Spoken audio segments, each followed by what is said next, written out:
তোমরা দুইজনই শাড়ি চাও, আমি তো একটাই মানুষ। আমি ছোট্ট একটা চেয়েছিলাম, আপার মতো দামি না। তোর মুখে মিষ্টি, মনে বিষ। আমি আবার বিষ? আমি তো আপনাকে সবচেয়ে বেশি সম্মান করি আপা। সম্মান না নাটক করিস। আরে আরে, তোমরা দুজন থামো। আমি কিন্তু সত্যি চেয়েছিলাম শুধু একটা ছোট শাড়ি। ঠিক আছে, আমার জন্য কিছু লাগবে না। এখন যদি বলি আমি দুজনেরই শাড়ি আনবো?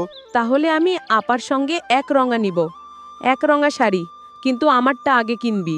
বুঝলাম, আমার পকেটটাই এখন যুদ্ধক্ষেত্র।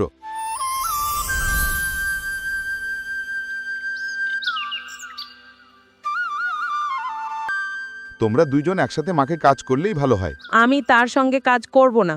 আমি তো চেয়েছিলাম একসাথে ধান রোপণ করি। তুই ধান রোপণ করবি, আমি কাদা মাখবো। এইভাবে কাজ করলে জমি ফসল দেবে না। আপা, আমি তো শুধু সাহায্য করতে চেয়েছিলাম। তুই সাহায্য না, সাজার সুযোগ খুঁজিস। আহারে, এরা যদি গরু হইতো আমি দড়ি দিয়ে বেঁধে রাখতাম। আমি গরু না, আমি পরের ঘরের মেয়ে। আরে, এই কথাটাই তো, পরের ঘরের মেয়ে। এইভাবে ঝগড়া করলে চাষ বাদ দিয়ে নাচ শুরু করব আমি। আপনি নাচলে আমি তাল দেব। আরে থাম তুই, খামারে গান না গাওয়া ভালো। দুই দানের চেয়ে গরু ভালো রে। তাইলে গরু নিয়েই থাকেন গো। এই হরিদাস, শুনছি দুই বউ নিয়ে জীবন মজা না। মজা না চাচা, এটা দুঃস্বপ্ন। আপনি আবার আসছেন কেন চাচা?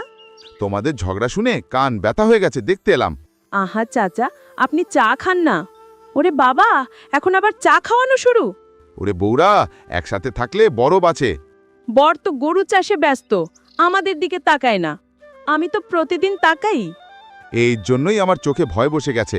তুমি সত্যি ভাগ্যবান হরিদাস। ভাগ্য না চাচা, অভিশাপের প্যাকেজ। এখন চাচার সামনে নাটক করো না। আমি নাটক না, বাস্তবতা বলি। বাপরে, এই সংসারে আমি বিচারক হতে পারবো না।